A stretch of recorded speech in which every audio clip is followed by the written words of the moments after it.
good. Okay. Thank you very much. All right. Thank you for waiting. Okay.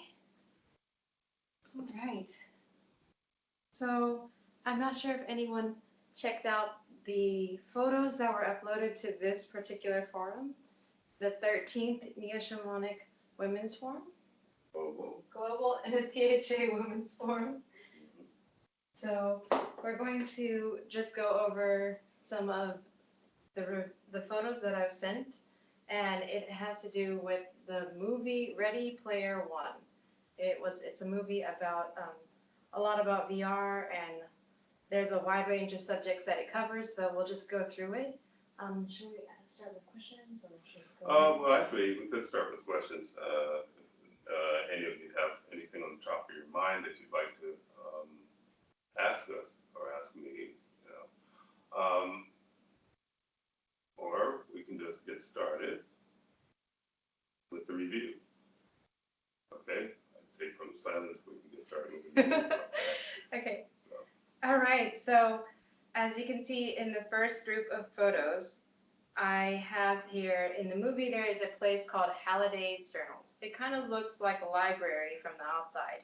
But when you walk in, there are hallways after hallways, and in each hallway, there is a 3D reconstruction of every situation that the character that created the main theme of this movie called the Oasis, his life, everything he saw was recorded. And you can see within the screenshots that I showed you that it says everything he saw was located within all of these 3D reconstructions. And people think, oh, that's interesting, or that's novel, or it's just fantasy. But actually, whenever through many, many sessions with Chief and through watching people's reactions and energy and even my own experiences, I've come to recognize that this is not a fantasy. That density does record people's lifetimes, their expressions, and their experiences.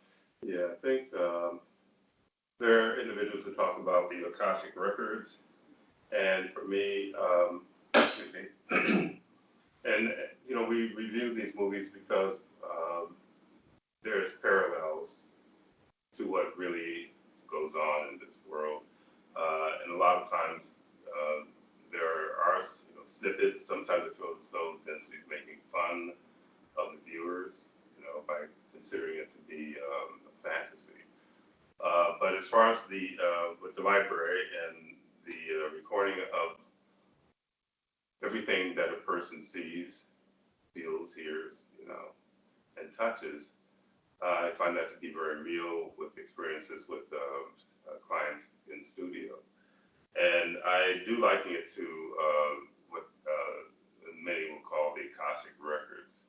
Now, I've talked about the Akashic records before, and that there is, I call it a pamphlet of memory, because if it had all the information that one needed, it would expand beyond the Earth plane.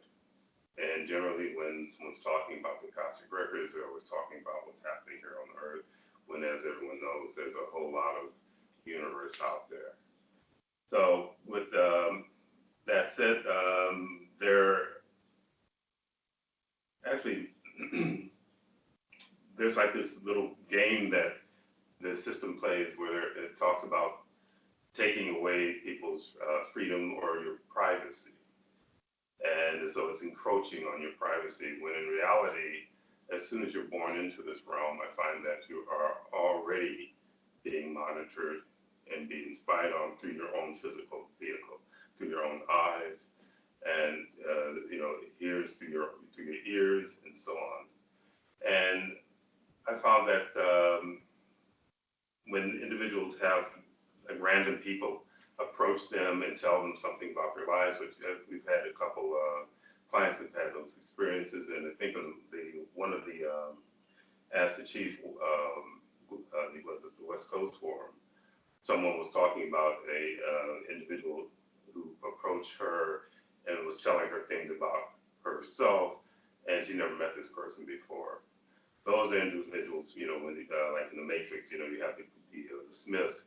Those individuals who are hacked in, and their whole purpose is basically to, in other words, try to pull someone into a situation where they can actually, feed on their essence, amongst other things. So with that said, the library to me is really something that really does happen. So anyway, I'm going to just go ahead and let you go with the rest of it. And if you watch those scenes, they also have a timestamp on the screenshot, so you can find out where the Halliday journals are. And it's interesting because they show the characters looking at these 3D representations of the creator of this humongous video game called the Oasis, what he lived through, and they can see it from different angles.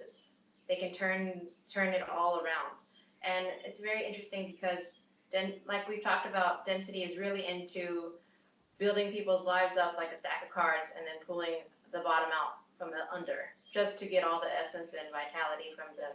So in this example, it's talking about how density can review different expressions that you've had to try to bring out the maximum amount of essence in this expression, or repeat something that they have known that you have had trauma in the past. Yeah, I think some of the memories that were in the library were like a loop. Yes. And one of the things I've discovered also through the numerous clients is that their lives and their existence can tend to be a loop, depending on what happened in previous expressions, and also depending on what happens in this particular expression of lifetime. So anything that's traumatic, also these are the things that I will attribute MCs to mirror consciousness to. Mirror consciousness generally arise when there's some significant happening in your life, or some significant trauma in your life, and it just sticks there, it just stays there. And one of the things I found when working on individuals, that there are parts of their lifetimes that are stuck in a very traumatic loop at times. And the reaction or the effects of it can be very physical as well as emotional. So as far as someone having pains in the body, and numerous clients have had that where they go to the doctors and they can't find anything. They do x-rays and say everything looks fine, but their legs will swell, or they feel extreme pain in certain parts of the body that can't be found on an x-ray. So that literally is a memory loop that the consciousness holds on to. Okay. So the next photo is showing a visual of the Oasis itself. And the Oasis, if you can see the photo, in the middle there is a bright light.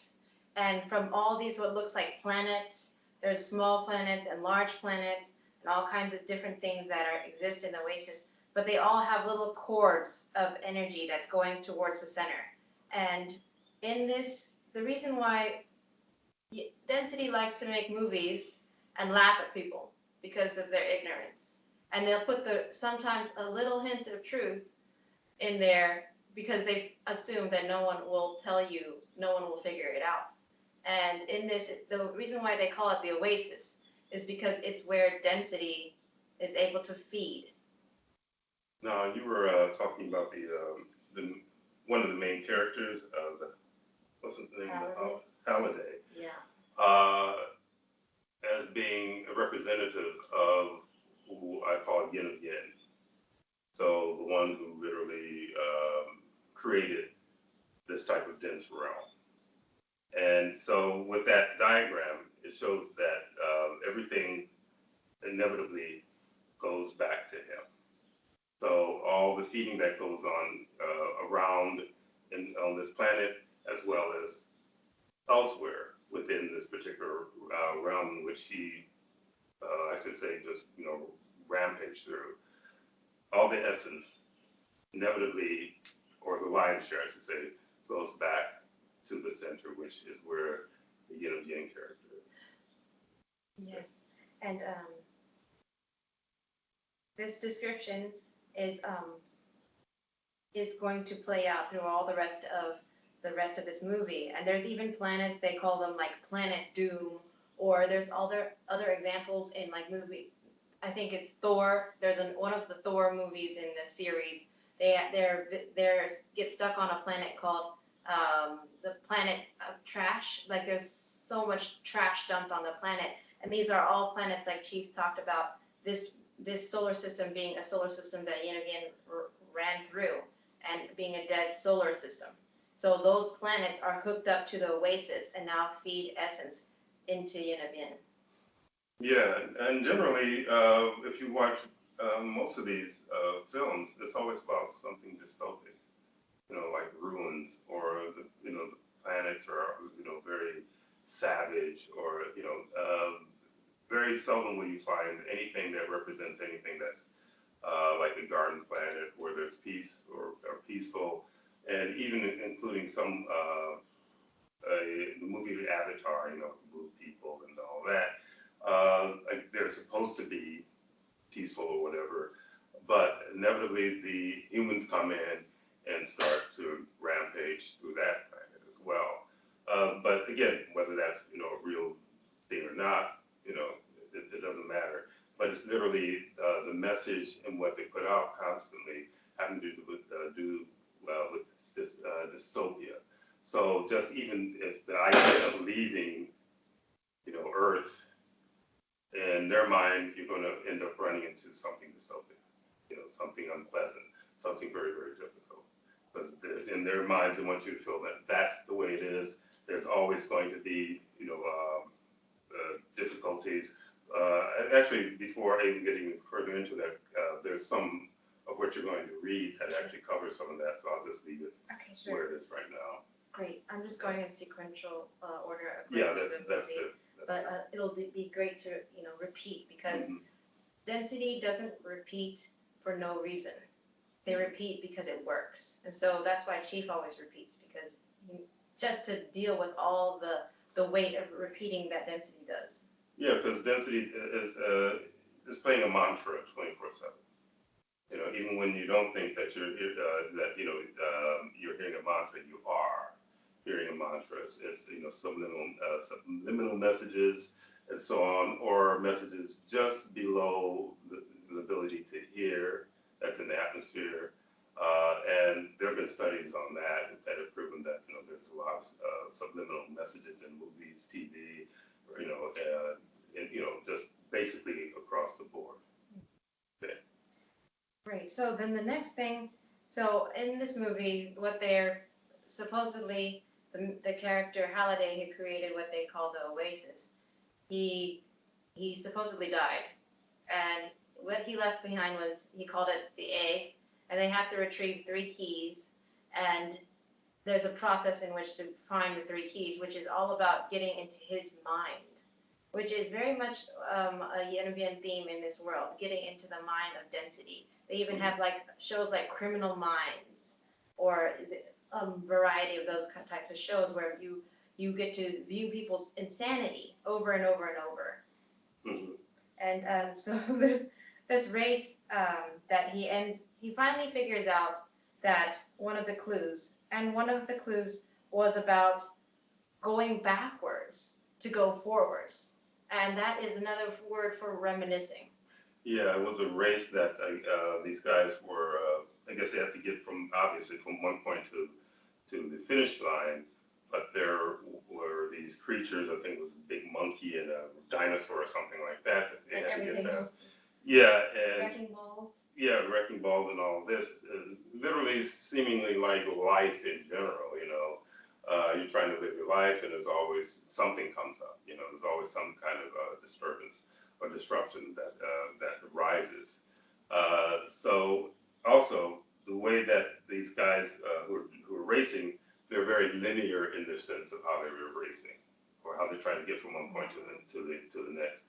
And excuse me. And density loves it when, it's by design that humans think in a very linear fashion. It makes it easier for those, or for the system to feed on them.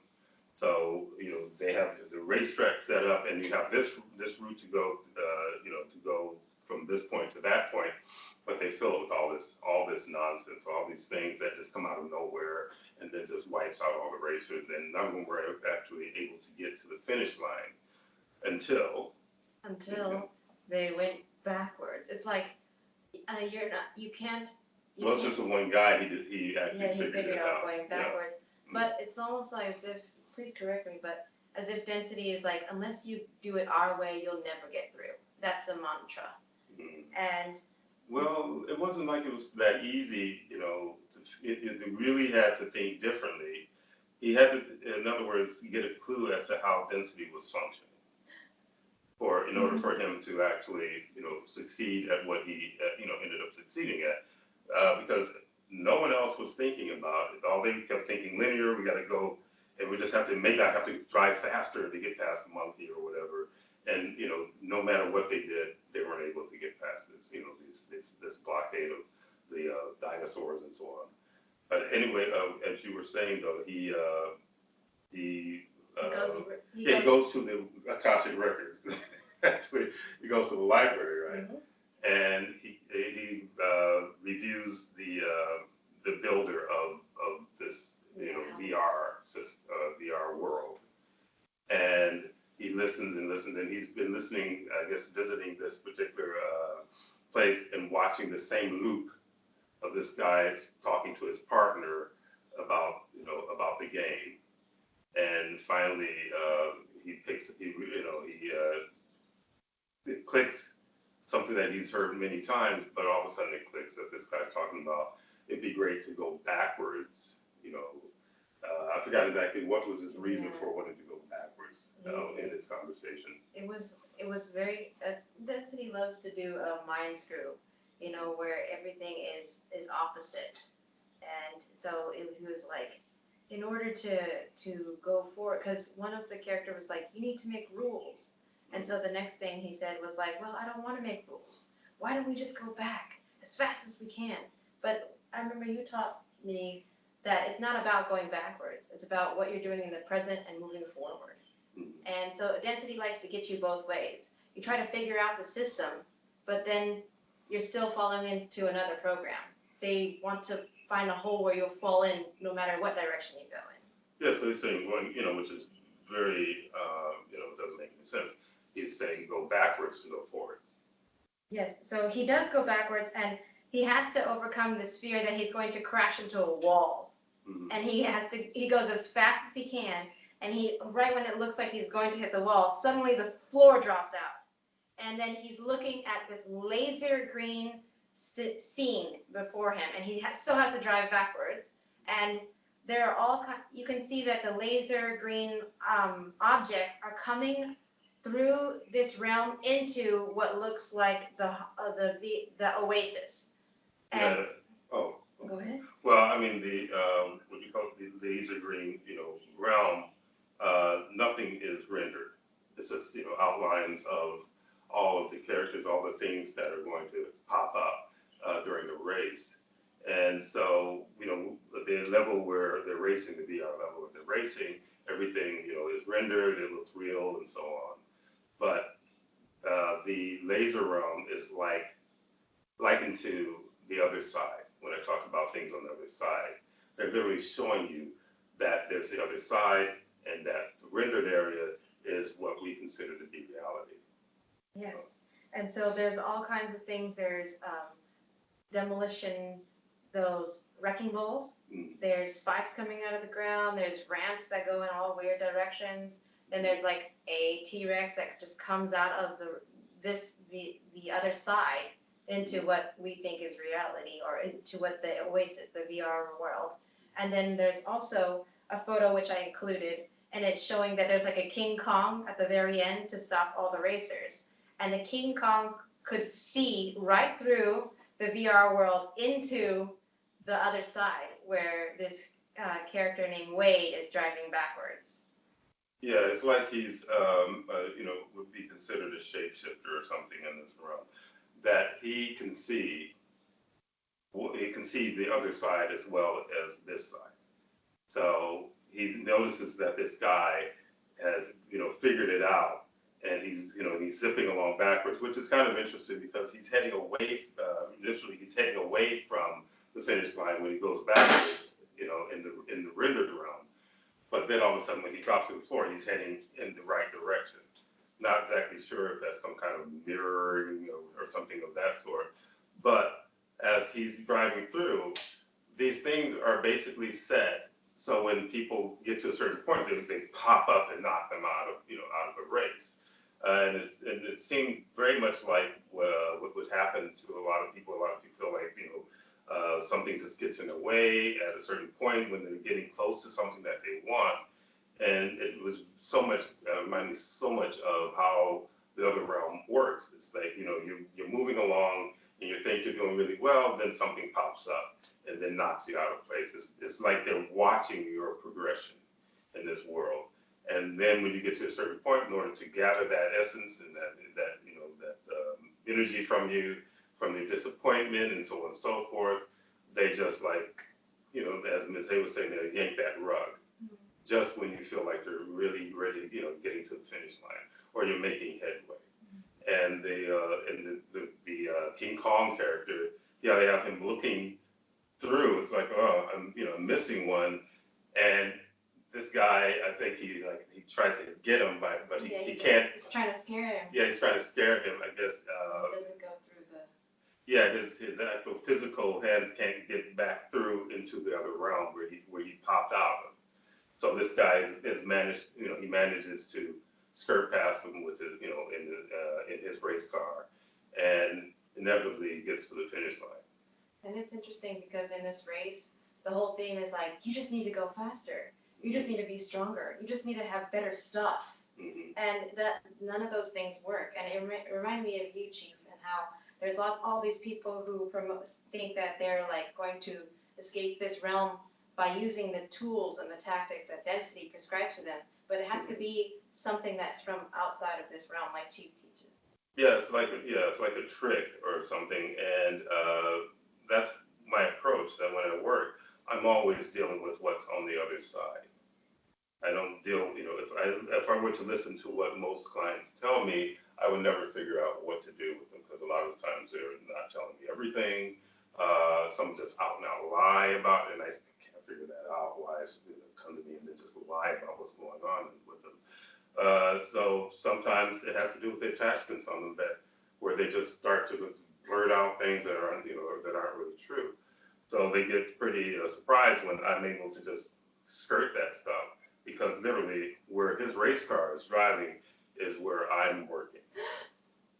So I'm working on the other side, and I can see the things popping out of the ground, the poles shooting out of the ground, trying to disrupt and trying to get in the way of the client. So yeah, it was really interesting. But you have to be able to read through the lines between the lines in order to figure out what's going on. But again, most people's minds are very linear. It's about what you see, what these eyes allow you to see, mind you. Because of these eyes, and some individuals, they have something will happen to them and it'll knock their vision out of whack a bit. And next thing you know, they're seeing the other realm interacting with this realm. So a lot of times it has to do with something as far as like even with a family member, a certain traumatic incident as an infant caused her vision to see both realms. So anyway, certain with this guy figuring it out, it's almost like a test to see if you're allowed to, in other words, delve in the realm of yin and see what's going on the other side. Whether that's true or not, I don't really think so. I think they like the food to be fixed in this very linear realm. So we have these clubs in certain colleges, skull and crossbones, and all these other different types of satanic groups, like so-called satanic groups or whatever, that really recognize that other side. If someone will say, well, what's the other side or whatever, as though I may be talking some nonsense, but you'd be amazed how many individuals in this world who have certain station in this world which we consider to be higher stations, who actually believe and know that there are things on that other side. I also believe that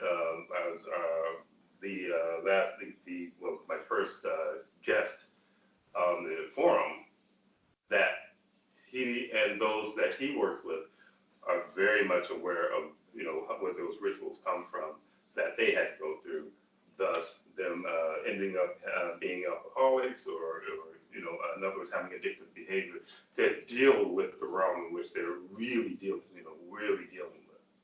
And they're allowed in that realm when density thinks that it's safe to allow them in, and when they start to jump out of there, boys, they're hectic things. So anyway, with that, we're going to go back to it was the race, and then after that. Okay, sure, thank you. So after the race, of course, he got to the finish line, and then when he pulls into where the finish line is, there is a driving circle, and in the driving circle, this sculpture of an angel goes down to the ground, and then out comes a guy with like a gray beard and long robes. Yeah, like something out of what, Lord of the Rings. Lord of the Rings or something. And yin and yang, there's always, if you look in movies, there's a lot of representation of yin and yang characters. And if you can read, like Chief said, read between the lines, you can tell, okay, this guy is portraying yin and yang, this guy is portraying yin and yang. And it's not like linear where they're always portraying yin and yang. Sometimes they'll switch, yin and yang clone, yin and yang, it just goes back and forth. So in this case, it's really interesting because the main character, Wade, this character who is the avatar of Halliday, Wade gets down on his knees and says, "Oh, it's such an honor to meet you."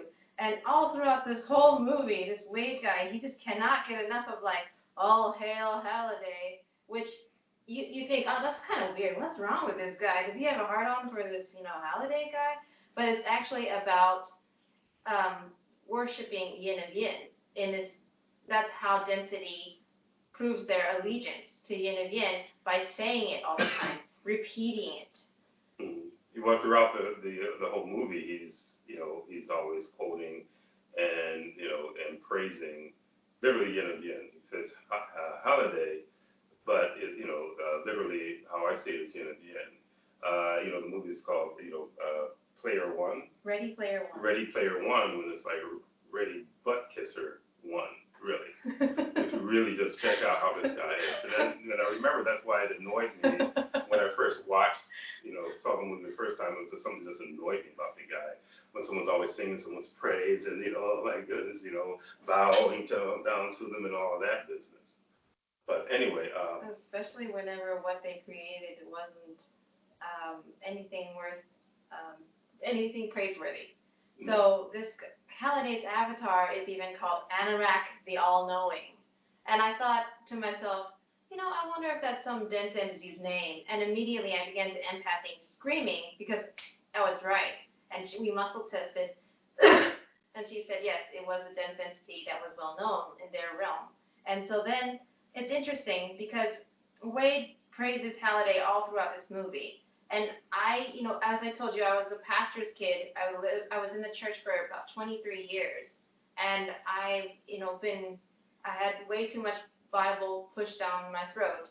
But it was interesting to tie that together with all of the yin and yang realm, because the Bible is actually just a playbook for density.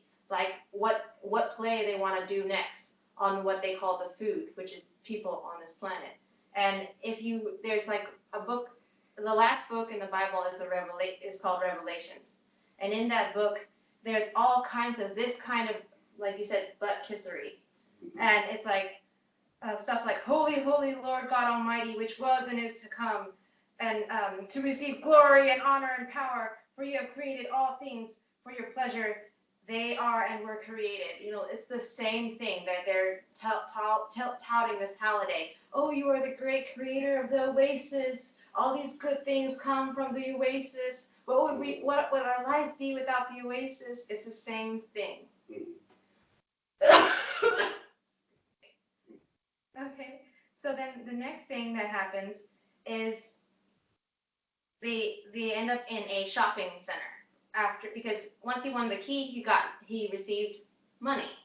And it's interesting because in this realm, just like Rainer, Han, Chief's guest, speaker, he talked about digital currency. And it says that Wade, he collects coins during the race, pretty much scavenging for, like, whenever other players die, their coins are ejected and they're able to be collected. And that also, there's even like arguments over what happens in the Oasis. They bought supplies on credit, and then they weren't able to pay it back, and then they lost their homes, and they end up in the slums, or what they call the stacks. Mm-hmm. Or well, they used to be called a debtor's prison in the past. Years ago, there was such things as the debtor prisons. People couldn't pay their debt. They end up going to prison. And in some cases, when individuals just totally crash and they lose everything, they end up being put in debtor's prison, which means that they're in a 24/7 hologram, where I think they're doing hard labor or something like that, in a holographic hard labor camp, and they can't, disconnect from from the VR system. Yes, we'll definitely go there. Do you want me to go there now, or just stick? Well, we just stick with it. Okay. Yeah. Okay. So then the next thing is they're at the shopping center. So this character Wade, he doesn't have a lot of money, and so he's super excited. And his friend is trying to tell him to be logical, don't spend everything that you have, but he's just too exuberant. And he ends up buying all kinds of things. And Rainer mentioned that those who have the approval of the system and believe in it without question, he called them the middlemen, and that they would end up with some kind of holic, like shopaholic, sexaholic. There's people who are addicted to gambling, all these things, where people, they just can't get the best new thing. And this character, he is a representation of someone who sold his soul, because suddenly he gets money, and if you'll see in the next few scenes later, he ends up with all this fame just suddenly, and that's very much a sign of when people sell their souls. Yeah, it's like in the movie, it literally was overnight. So as soon as he was able to break through and meet this challenge, the interesting thing about it is that there's this idea that by winning something in this realm, you end up with a better life. And in most cases, if you read most individuals' stories who have reached so-called fame, or gotten fame or wealth and fame, their lives aren't really necessarily that great. It's just that they have a lot more resources, to preoccupy themselves with, in the midst of all this attention and people focusing on them. And when individuals focus on you, as you know, a lot of times they're tapping into your energy and feeding on your energy, and you tend to feel pretty drained. And when you feel drained, you don't feel all that happy. So regardless as to how much money this kid would make, or even what Rainer was saying about these guys who, would have $1 billion or €1 billion, and they still, for them, it was still not enough. They still needed more, still wanted more. So in essence, it's like being suckered into a drug. And anyone who's ever suffered from drug addiction, which I've never had, unfortunately, but it's maddening. It's maddening. So in this realm, just running for the dollar or the euro or whatever the currency is that one's running after, it just consumes you. And just the whole idea that I have to get up, and I have to, even if I have my own business, I have to get out there and I have to keep pushing to make sure that the currency comes in, so that I can pay all the bills and all the things that one has to buy in this realm. So it's definitely a trap. And one of the things Rainer told me before we had the interview, he said that the thing he didn't like about having a lot of money was that he had to always feel like he had to be wary of losing it. And buying a lot of expensive items, he had to be concerned with the upkeep of those items, or what's happening with those items, a friend who owns a jet says all the guy would talk about for the longest time is whether his jet is going to fly, whether it's safe, and maybe he was afraid someone was going to sabotage his jet because when you deal with that kind of cash, you tend to step on people's feet. But that aside, again, the kid ended up in this, which happens with a lot of individuals who don't have, who aren't used to money. They'll get it and then they'll blow it. Mm-hmm. The next thing you know, they're back in the stress game again. So. Yes, whenever there is soul selling, there comes a price, and they love just the soul selling of those who are really naive. Mm-hmm. Then they just get totally thrashed. And this character Wade, he's naive. He just did something that was approved by the system, and so all these drones, which are all these other consciousness on this planet that have been turned into compliant food for density. And so these characters are like these drone type examples in this movie. So suddenly Parsival is like the top dog or something. Hey, it's Parsival, dude, you're like my hero. And it's all just suddenly out of the blue. They didn't know him before, but they all suddenly have these compliments. They want to take pictures with him. They want to give him kisses or whatever. And he just, he doesn't know what to do. Mm-hmm. So then he ends up, they had to follow the next clue. And the next clue is very interesting, the next clue to the next key. And a part of this clue is, again, a reference to reminiscing, going backwards. And it says, retrace your steps, escape your past. The only way to escape your past is to move forward, to let go of the past, not to retrace it, not to repeat it over and over in your mind. People think that if they hold on to paraphernalia that helps them reminisce, that it's valuable to them or it's a keepsake, but it's actually an anchor to hold you back. Yeah, well, it keeps you in a loop also. There are psychiatrists who work that way where, I think some regression therapy and so on, which is, in other words, taking someone backwards. They don't work the way I work. It's not, they're just literally just causing more trouble, more problems than anything else. Because they're not going to look at things in the way that I look at them. What I've learned to look at them, that is effective as far as like dealing with, the baggage that one carries with them throughout this life and throughout previous expressions. If they don't include previous expressions, then, what's the point? You're just spinning your wheels. And I lived in New York for a good number of years, and there were many people who I met in the professional realms who had psychiatrists that they saw every week, and a number of them were seeing these psychiatrists over a decade or more, and they claimed they were doing better, but when I would actually have conversations with them, they still had so many issues, so much trauma that they hadn't addressed, but they would get a name for it at least, and get some drugs to take so that they wouldn't be able to feel the stress of it.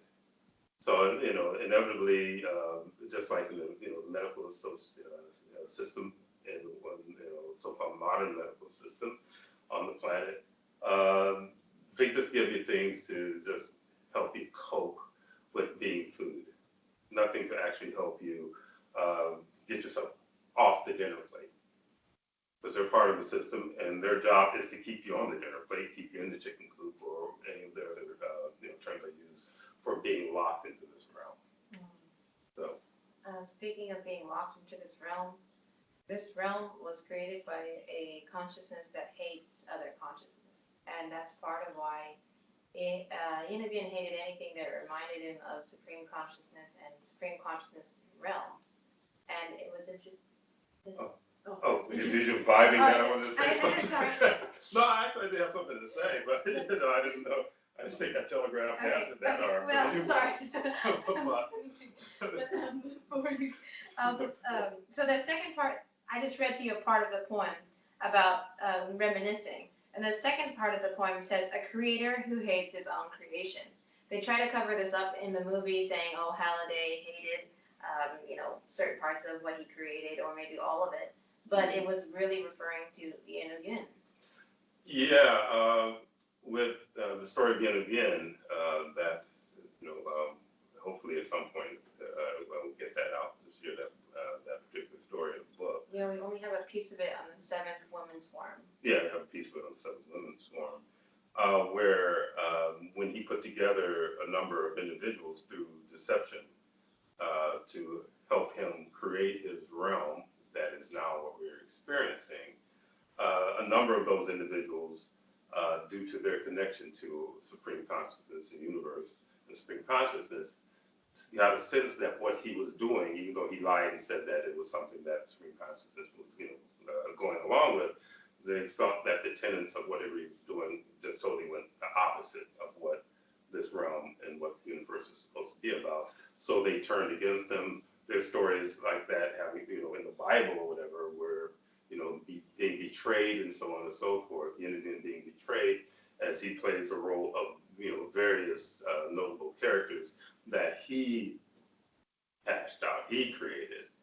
And so his dislike for other consciousness had to do with the fact that those consciousness had an affinity for Supreme Consciousness. In other words, they had, an affection for Supreme Consciousness because they experienced more expansive and more, I would say, enjoyable experiences in the universe. His was about the opposite. It was basically training other consciousness to feed on other consciousness, for whatever his excitement was. And, you run into individuals who are into really, really very dense things and they get off on it. Those are really yin clones as far as I'm concerned. So we can. Thank you. So as Chief talked about, there are all different types of consciousness on the planet that have different expressions that they've accepted as the norm. And for some, being a yin and yang clone has been an accepted mode of behavior or expression. Then there's others who they know that this realm is weird, that there's something wrong with it, but all they know to do is what density prescribes for them to do. So he meets a girl named in the game Oasis. Her code name is Artemis, but her real name is Samantha. And this character, she comes off in the beginning like a siren. She's like teasing him and playing around with him, and he's just totally enamored by her.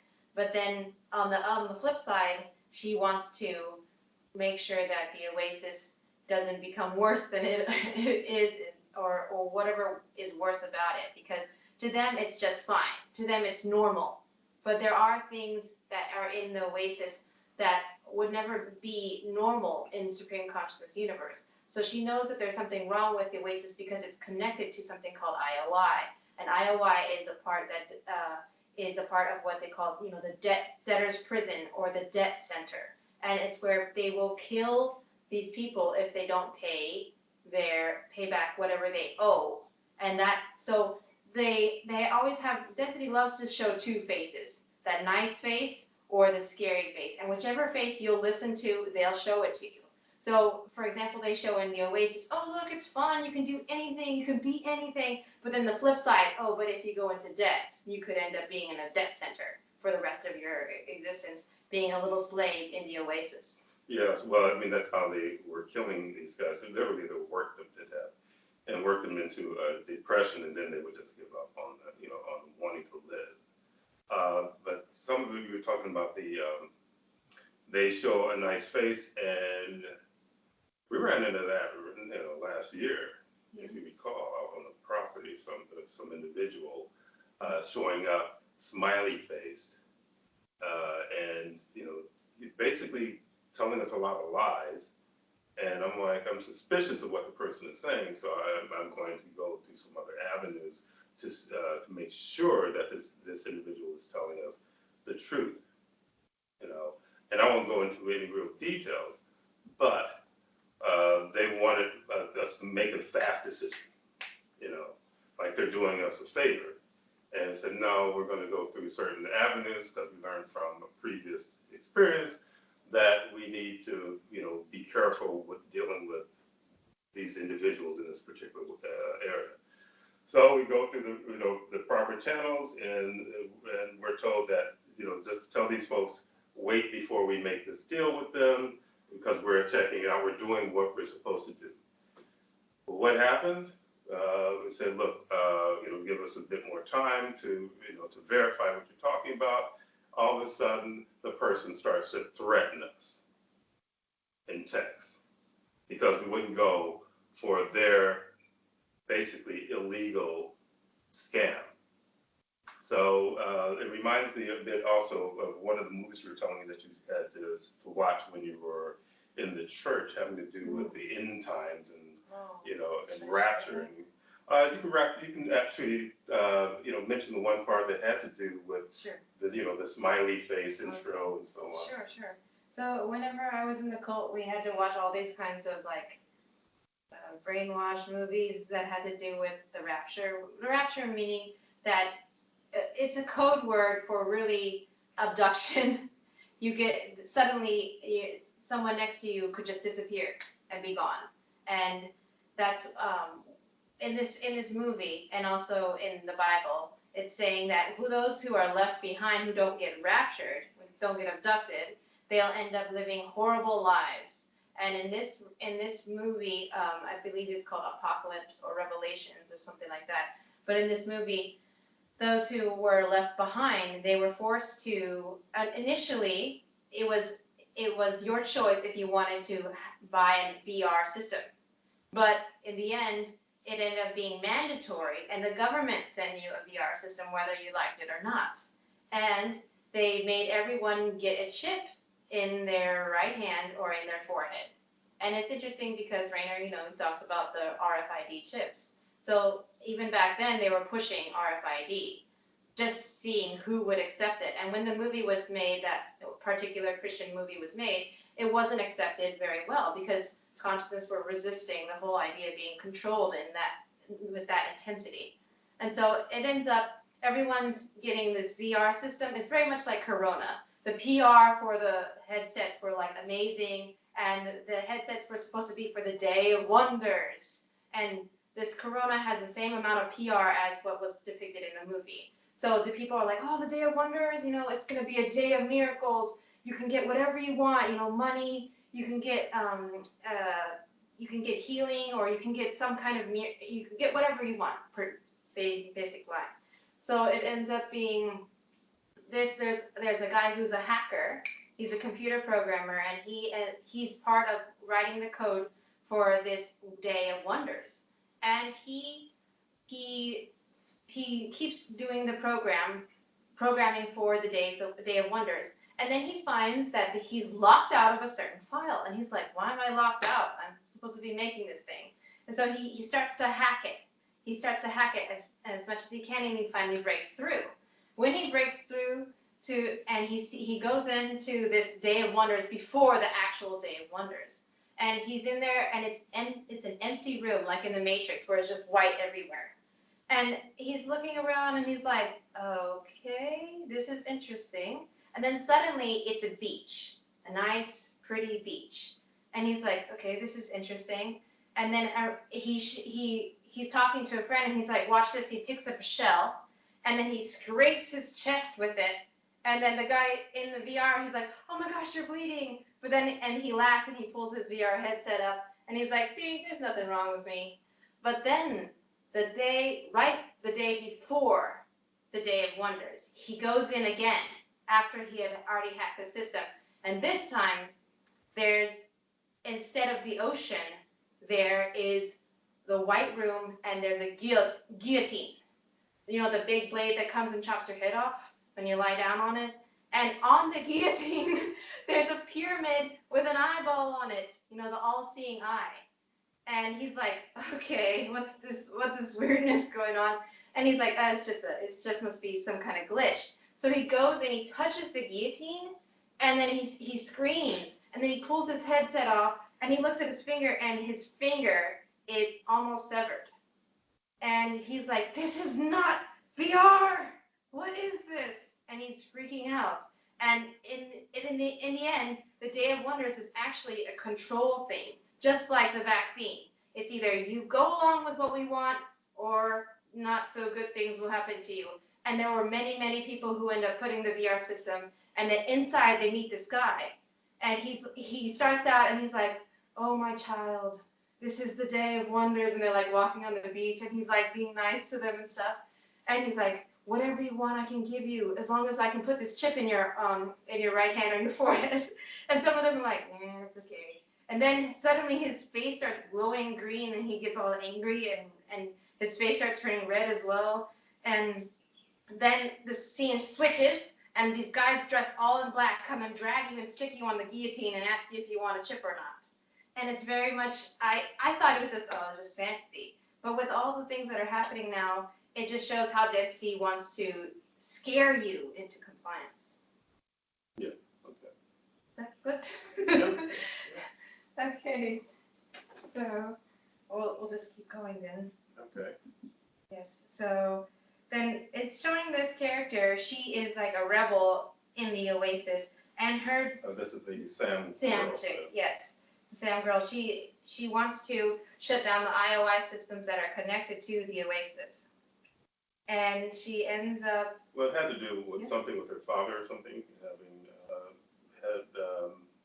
he ended up in debtor's prison because I guess he gambled away all of their, in other words, their life savings or something of that sort, and he couldn't pay back the loans or whatever, and they put him in the debtor's prison. And so that's what really sparked her, I guess her, what is it? Her movement, like she. Yeah, in other words, yeah, her movement to try to change the system. Yes, and so it's like we talked about. She talks about how she wants to that it was really traumatizing to watch her father like die slowly in the IOI, and that they didn't give any care to him, and they like increased his debt, and they also when he wasn't well, they didn't let him rest, and he ended up dying in there. And so she is like traumatized by the situation, and she ends up meeting she ends up having to like join up with Wade to go against this guy named Sorrento. Sorrento is like a businessman, and he is the second representation of Yin and Yin. So we saw Halliday, he's supposed to be the nice side of Yin and Yin, and then the businessman Sorrento, he's the other face. And it says that it's showing him as a villain type, and he ends up trying to convince Wade, the character that got the first key, to work for him. And he ends up calling Wade into his office, and he ends up saying, trying to show like, oh yeah, I'm one of the boys. I'm hip with the whatever is. Yeah, down VR. Yeah, I'm down VR pop culture. But actually, he's not, of course. But in his ear, he has a bunch of like what looks like college students in his ear telling him what to say so that he sounds like he's hip with VR pop culture. And that is a great representation of density. They'll talk in people's ears and tell them about other people, other situations, in order to make a convincing drama so that they can get other people to give them their essence and vitality. Yeah, and the individuals who actually lend themselves to, their ear to these things are generally promised or told that, because they're special, that they're, they're highly evolved and so on and so forth. And they play into a weak ego who desires to be special. And so they'll, give them a few parlor tricks, walk up to this person, we'll tell you some things about them in the ear, say, oh, this person, your mom works at the, Permanente Hospital, and, and your father passed on when you were 13, and blah, blah, blah, blah. And they say, wow, this is amazing. How do you know all this stuff? And in essence, they're actually working, these individuals generally are working for density. And they're either segueing them into some kind of a situation that definitely is not going to be favorable for you, or they're just wanting to open you up so that they can feed on the essence, and you have no idea how valuable essence is to the other side. Money, they don't have any need for it, but essence is their commodity. So when I talk about someone's, tapping into your energy, they're generally tapping in to your energy to feed something else, that feeds something else, that inevitably gets to what that schematic with the circle in the middle and all the other little lines going out.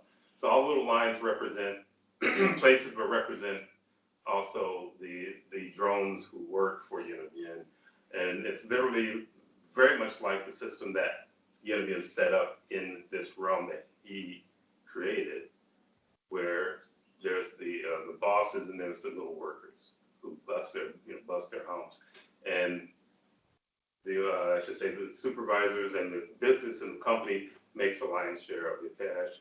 The little man doesn't get that much. Okay.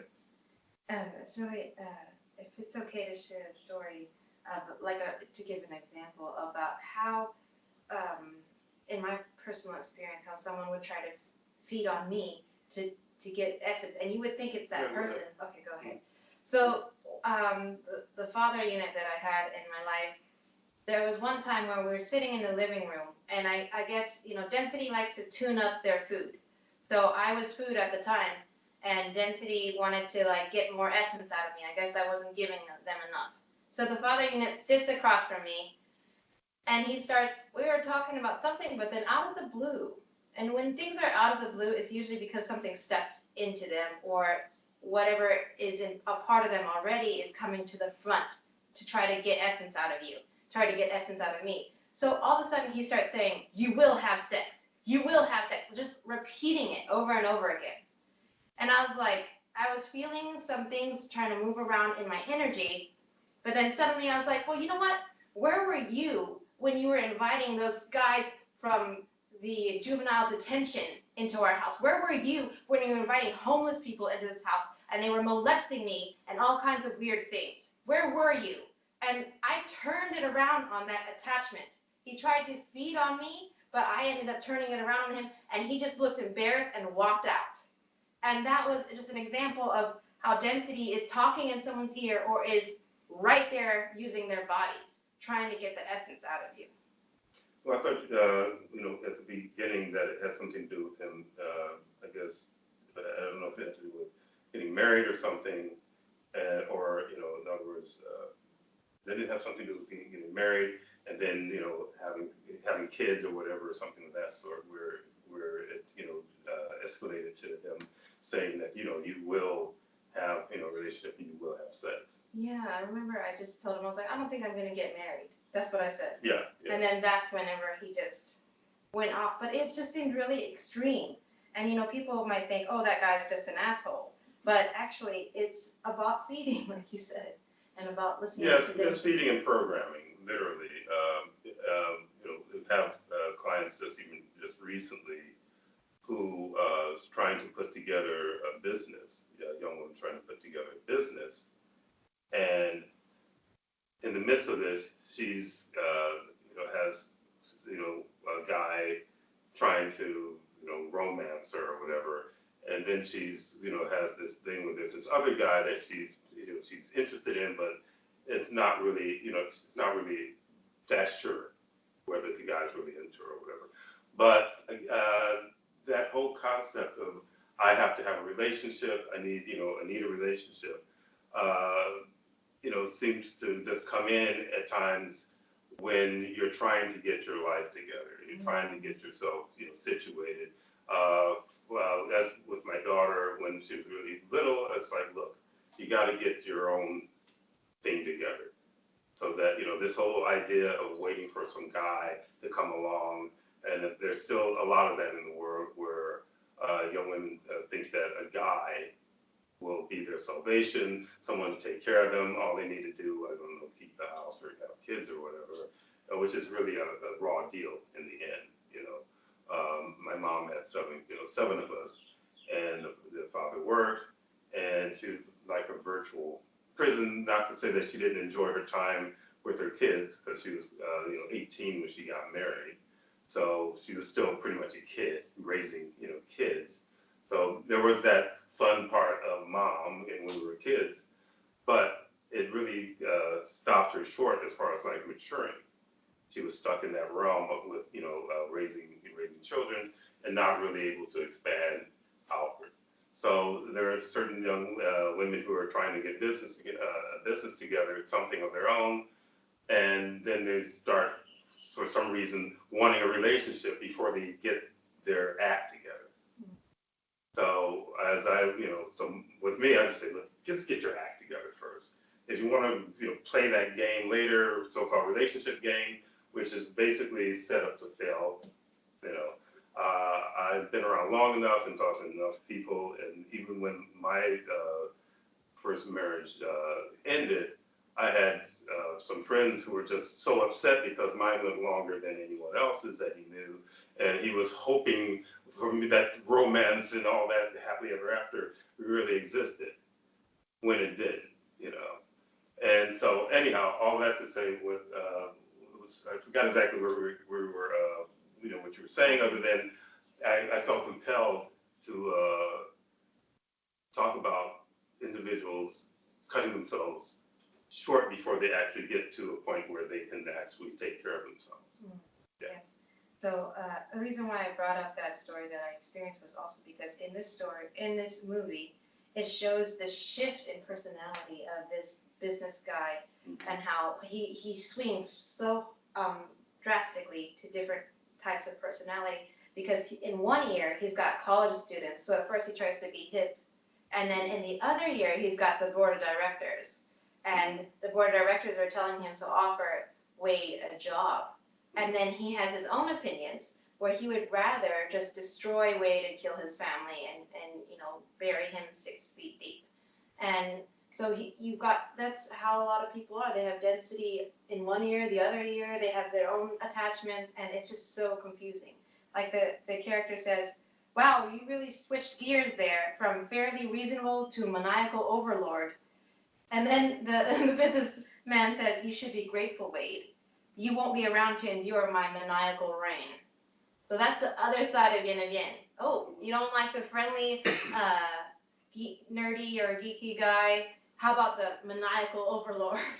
Yeah, and I'm betting on your fear of dying. Mm-hmm. So fear death, fear losing the actors called family. Mm-hmm. And this is played out in real the real world. I've read this stuff over decades, where someone wants a high position in the system. They have to be married so that there's some leverage. Also, certain types of get-togethers they have to show up to that would be considered illegal, where they can be recorded participating in these particular types of activities. So, again, using a system, in other words, it's like everything has a catch to it. Mm-hmm. So anyway, but before I lose where I'm going, I'll just let you go ahead from there. Okay. But, it's really interesting. The thought came up. Please correct me if it's wrong, but it seems like there's a lot of times when people sell their souls, they don't always really like it, and there comes a certain kinds of pressure that goes along, and sometimes they want to just get out of it. They want to break their contract, but then density's like, oh, we'll kill your family if you want to do that, and that's pretty much the other side of selling your soul. Yeah, well, a lot of times, when people are desperate, they think it's a good idea. It's like I never understood individuals who went to loan sharks, and then they portray them in movies, but that does happen in the real world, where generally someone who gambles a lot, and they figure they can gamble and they can win back the money to pay, the loan shark, whose interest, goes up every day, So again, there's a lot of programming that causes individuals to behave in erratic, illogical ways. Thus, you're talking about the headset, the headphones in one ear and the other. Individuals who've had work with me over a certain amount of time will notice that there's less noise in their head, and the noise comes from the other realm and those attachments. Also, MCs, have a way of doing their own whispering to try to get you off track into, if you're dieting or you're changing, in other words, your behavior as far as like with money and so on and so forth. they'll say, oh, that's okay. We can go on a little splurge, or, even with food, well, that's okay. Maybe a little bit of cheesecake isn't going to hurt. All they have to do is take that one, bite. Next thing you know, they're eating the whole cake.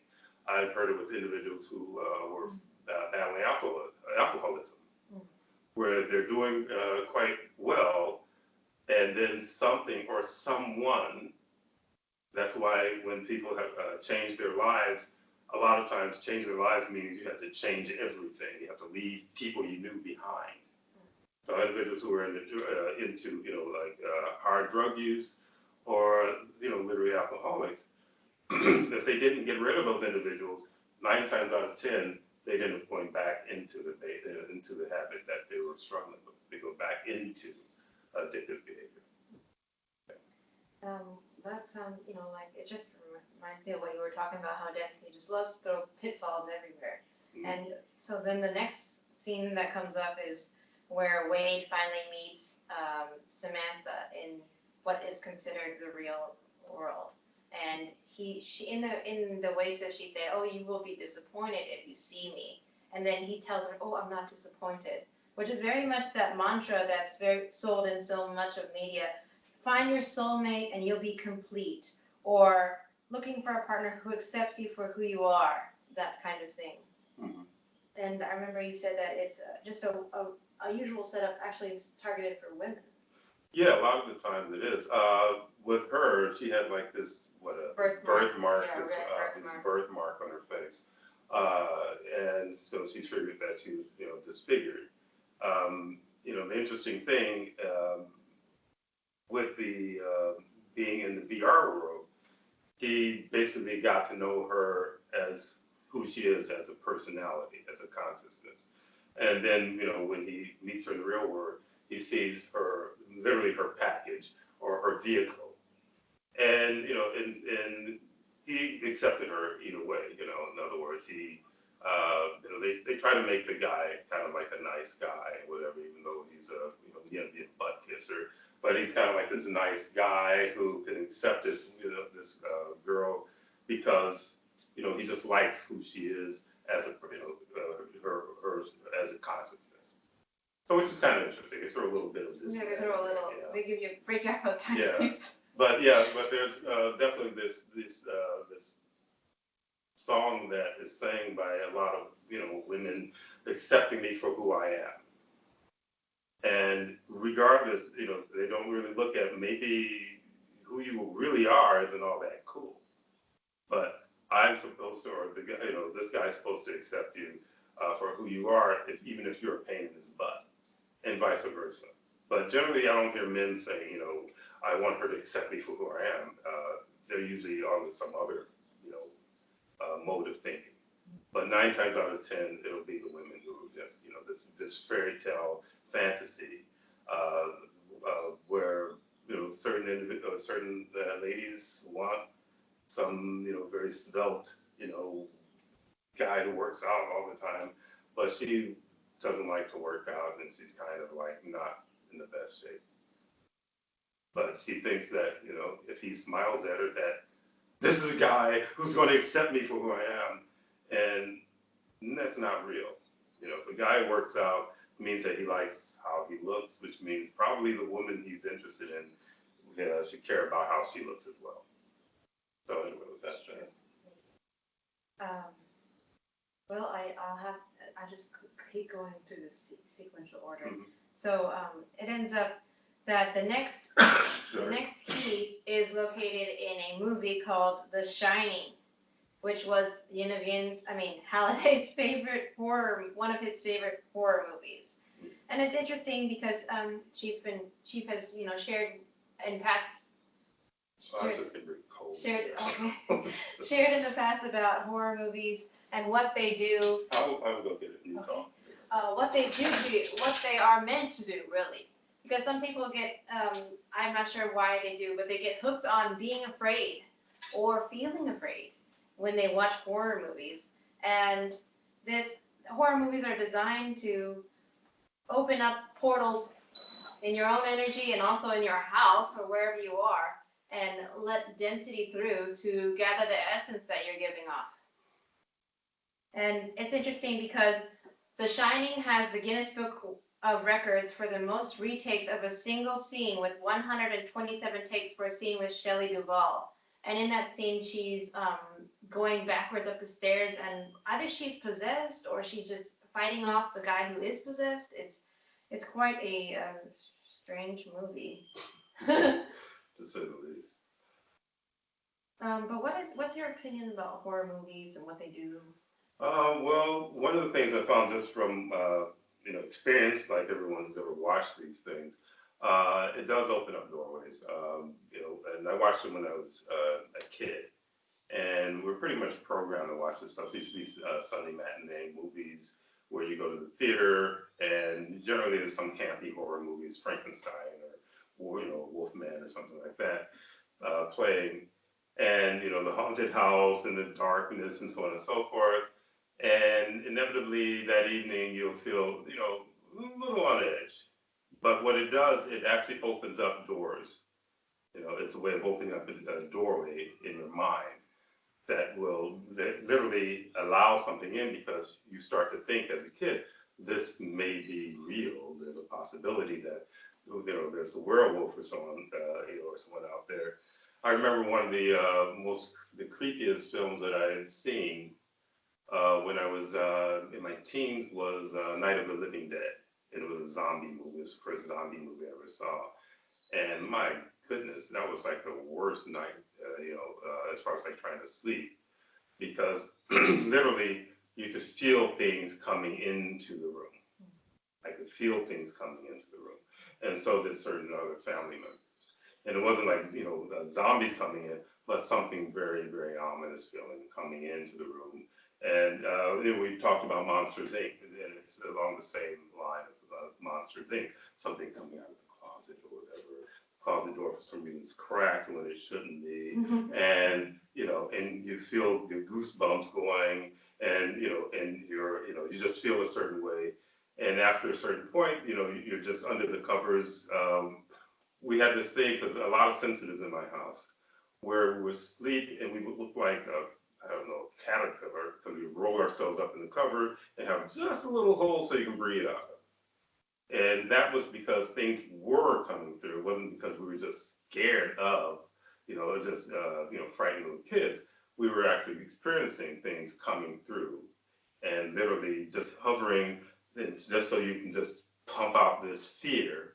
And this, I guess fear, and another emotion having to do with just, the insecurity or whatever of feeling unsafe. And then you wake up in the morning. Sometimes you wake up in the morning, the covers are off, and whatever you passed out. But I would never remember going to just falling asleep.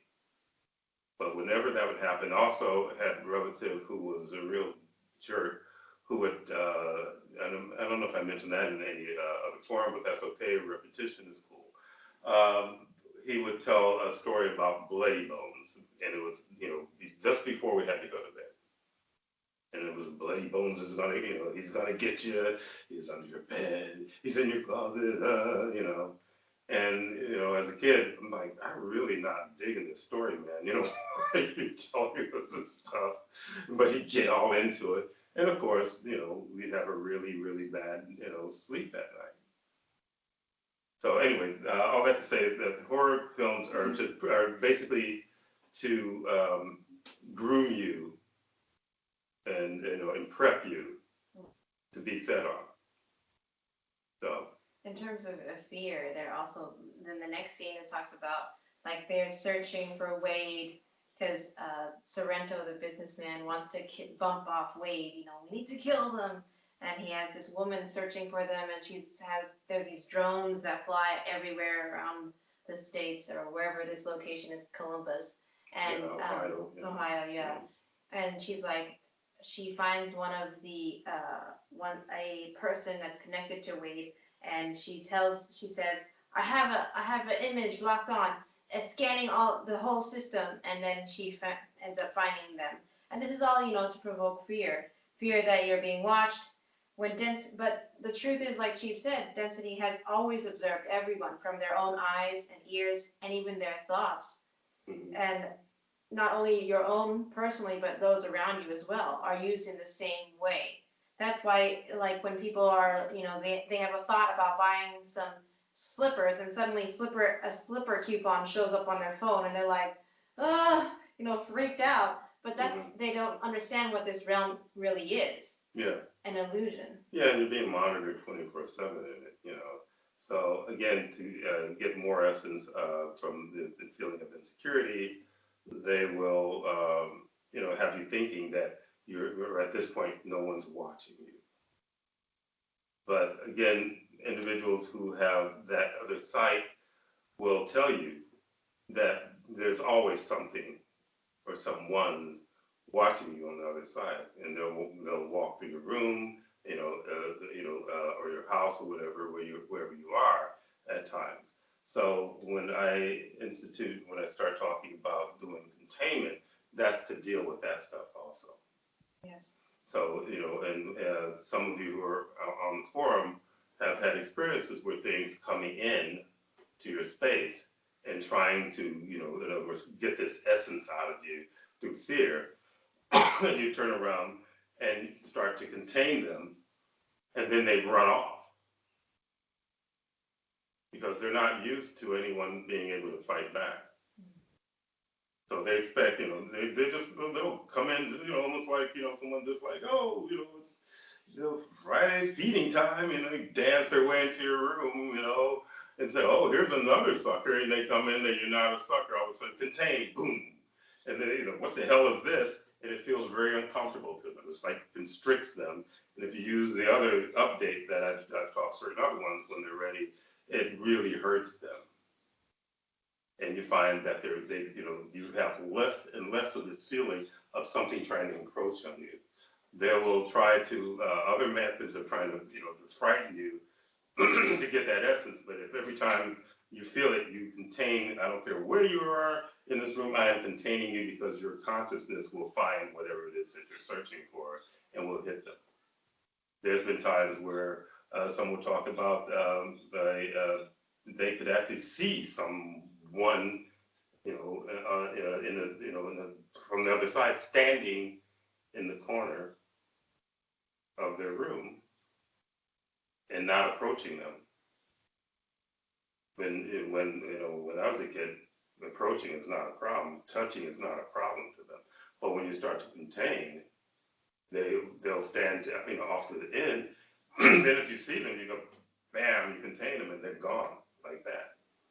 I remember you said something that, so whenever we talk about how density can see through your eyes and hear through your ears and read your thoughts, so that means that if this realm is an illusion and we are like a hologram, the body is a hologram, that means that they can hack into your hologram.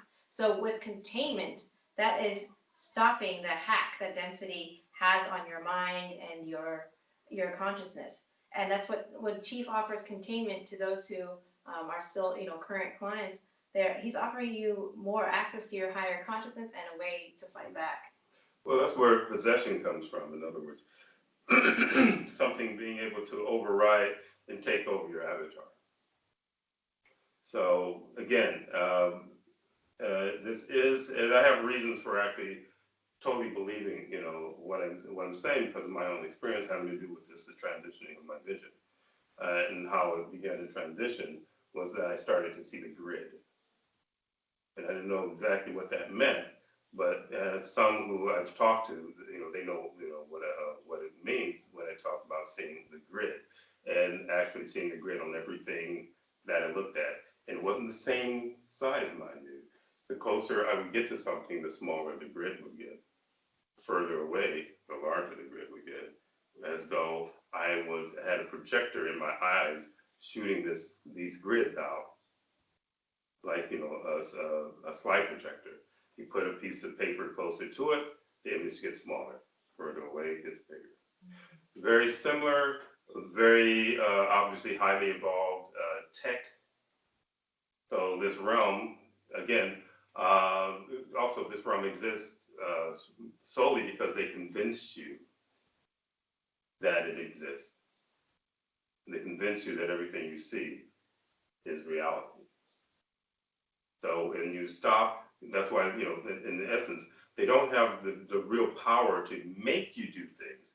They convince you to do things through a series of deception and imagery and so on and so forth, and the density on the other side that will harass you, talk in your ear, and so on and so forth. Certain people were very, very feisty when things would come in, and that was some of the people on my mom's side of the family, where something would come in, and it wasn't uncommon to have experience with ghosts and things like that, where they just say, "Get out of here," like that, and it would just would pause, and inevitably would leave because she wasn't giving, but if anything, they didn't like her anger. And I remember something coming out, some guy, it was I don't know if it was just one person, but if you get angry with them, that's really bad because they feed your anger. There's things that they feed on anger if you're projecting it at someone else. They don't like it if you're projecting it at them. So anyway. And I remember you said that you evolved past anger. They're like, sometimes anger can be a tool, but Yeah. then you can evolve past it because it is draining, even if It is it's draining. directed at anyone or anything. Yeah, it is draining. And when I started to fight with these things on the other side, because I got tired of being harassed by them, I did use anger because I needed to override the fear that I had been programmed in me since I was a kid, i.e., horror stories, goofy relatives telling creepy stories and things like that. It's like whatever densities inside of that individual was basically grooming me to be food, or better food for density. So I got angry, and they didn't like it again. But a lot of times, if you're doing certain things,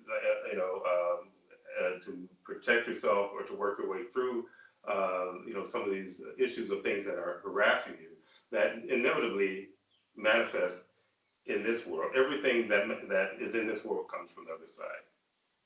So any involvement, any what individuals call bad luck, that is something that is coming from the other side. Something is harassing and bugging you, or just like what we talked about when he did the race backwards and he's in the laser green realm with all the little, everything was in framework or line framework. And and they're sending things into the real world supposedly from the other side because they know where to put things. It's even we can go back to another movie, even with the Mockingbird one, where you talk about the hologram, and they're watching this hologram. These people trying to survive this game, and so the woman, she's Hunger Games, and she's getting away from all these different obstacles that and then they go, okay, let's put a tree over there. Let's put this. Let's throw some more stuff in her way. Yeah, very much like the race. Yeah, it's very much like the race. A lot of this stuff, like I said, it has a parallel, and it does is part of solidifying this illusion that they've created for their food. Well, we can go into the double VR since we're actually kind of doing a little side. Yeah. Okay. So I don't know if on YouTube and other places that I've researched, there are some people who are doing these experiments with extended VR, and so they'll get the goggles and they'll just be on it for weeks or a week or as many days as they possibly can do it, and they only take bathroom breaks, and even they'll eat while they're in VR, and or bathroom and shower breaks, and other than that, they put the goggles back on. And some of the side effects are to say that people report headaches, eye strain, dizziness, nausea, and they give certain reasons as to why this is. But whenever Chief and I were muscle testing, Chief was muscle testing my arm, we were getting that because this realm is actually VR.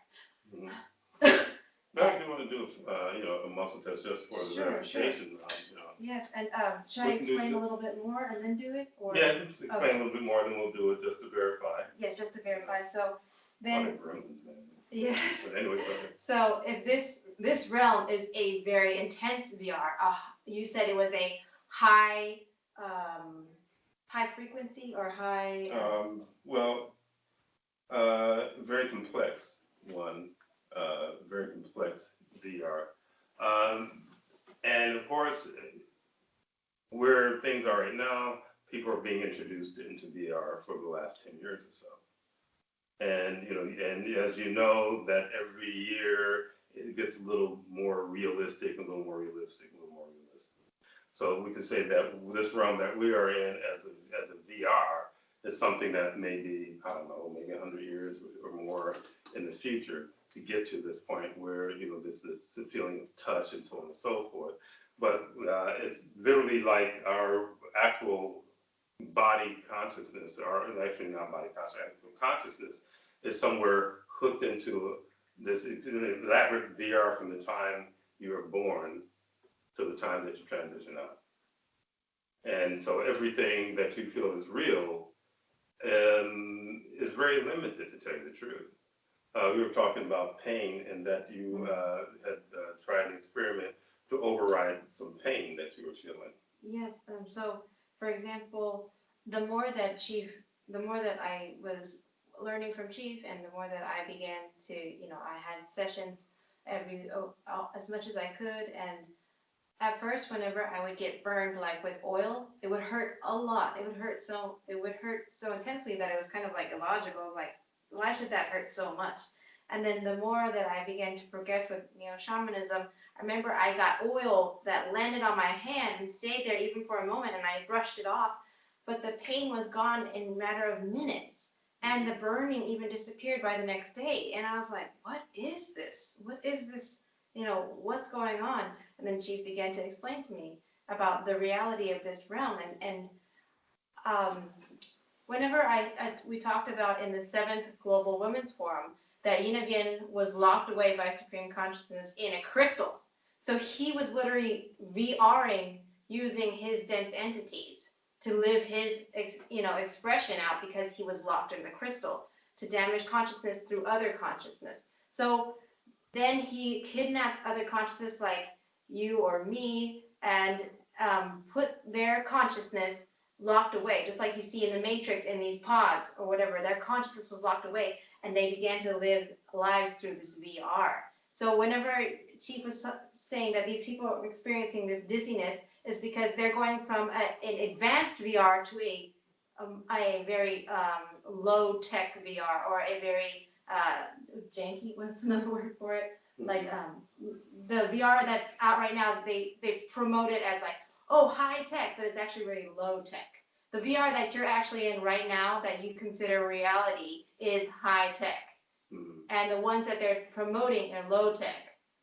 And whenever I was referring to that movie that I had to watch in church, when it cut his finger, the VR, that was a more of a high tech VR system. That's why he freaked out.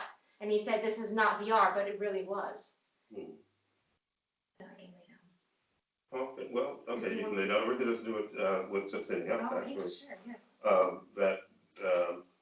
Again, just going to check, make sure it's clear.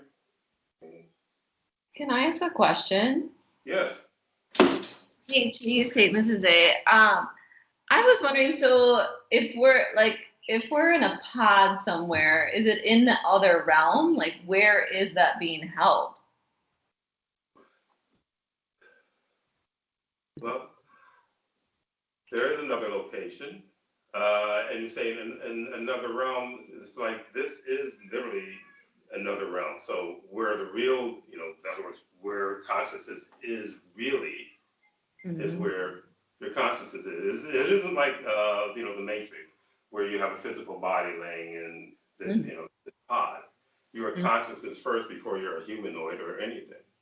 Right. So it is where your consciousness is. So with the programming of, the system telling you what is and real and what isn't, what's possible and what isn't possible. And if you've been in, a client of mine for, a enough time, you realize that we're constantly, bending this illusion, so that, chronic pain and so on and so forth, realizing that it's not chronic, it is something having to do with an attachment, something like that, that is not something that is promoted by this realm.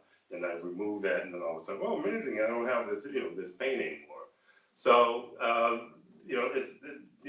so one of the things that we are led to believe that this is a reality, this is reality, the real world. And it's really, it's a struggle when this is all you know. But when there's so many different things that challenge this, there's always something that you'll read where someone's challenging this realm. Just something simple like, mother comes running out and lifts a car off of her son who's working on his car, and the jack slips and he's being crushed. And this little housewife, she grabs that car and she lifts it up so he can crawl out of it. They go, oh, muscle mass, equals such and such and such and such and such and such. That's not really what controls this realm. It's your mind and what they convince you to believe. But, certain times things will happen and your mind will override this, the limitations of this realm. And it happens, quite often, actually. And there's a lot of, record of it, but they just look at, oh, isn't that odd? But in reality, this is a hologram. And the mind is what locks you into it. Now, with that said, there's a whole lot of noise, what I call fail-safes, to keep you distracted and keep you from focusing on what this really is, so to the point where you can actually break through this. Also, if you have no idea of what consciousness is or what you are as consciousness, you try to figure it out, and that blocks you also. They want you to try to figure out what you are on the other side. So when I talk about meditation in the way that individuals like to meditate, I'm still not a fan, because it doesn't help anything. If you meditate, I don't care if you meditate, for 100 years, if you're meditating within the limitations of this and with the concept of that, that this realm offers you, you'll never evolve. You'll just be someone sitting cross-legged with a smile on your face in the shithole. Now, what Ms. A had said, I think several forums ago, meditating, the way that they talk about meditating and opening yourself up, is akin to sitting in the middle of a busy street in during rush hour in Manhattan with a blindfold on. Just because there's so much going on in the other realms, and the things in the other realms, they can see exactly what's going on. They know where your consciousness is. But they understand this is a means for them to feed on your consciousness. So, I mean, is that clear? Let me know if there's more I can elaborate. No, yeah, thank you. Okay. There's actually a scene in the movie that talks about that. So there's the businessman Sorrento. He ends up being thwarted by these kids, and they're trying to they take over his they call it a rig, but it's like his VR system. It's like a chair and a headset.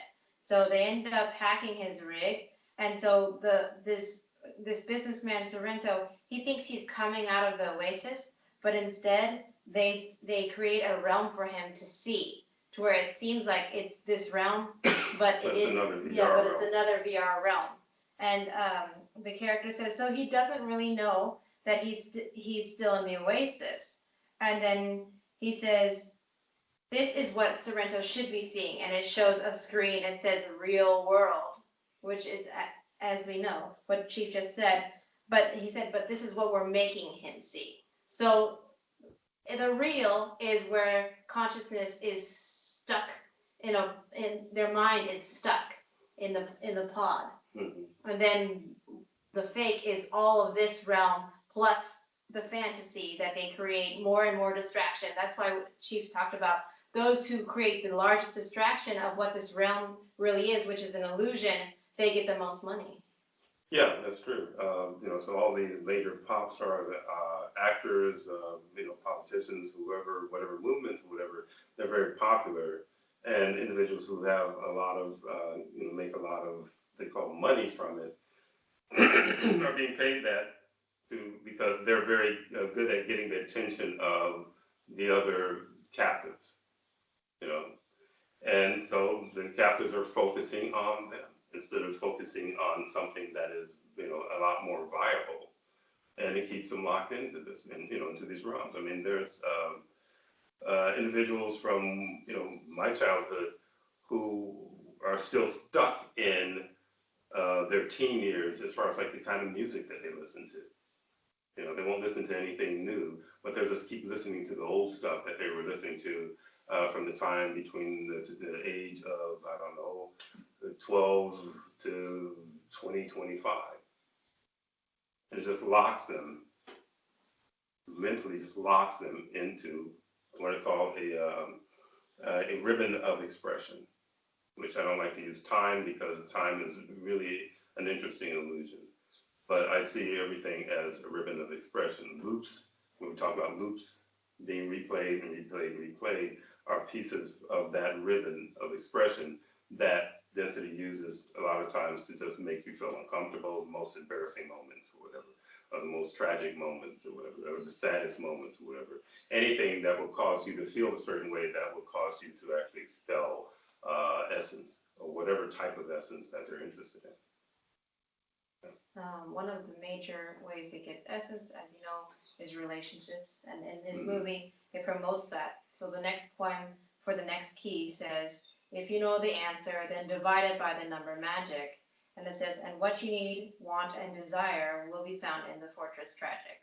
So on top of all the confusing things that Yen loves to say, that it's promoting the concept that you need, that that you have to, that there's this like a very intense want or desire. But in the Supreme Consciousness universe, all these things they're out there provided freely. But here things are restricted, things are restrained.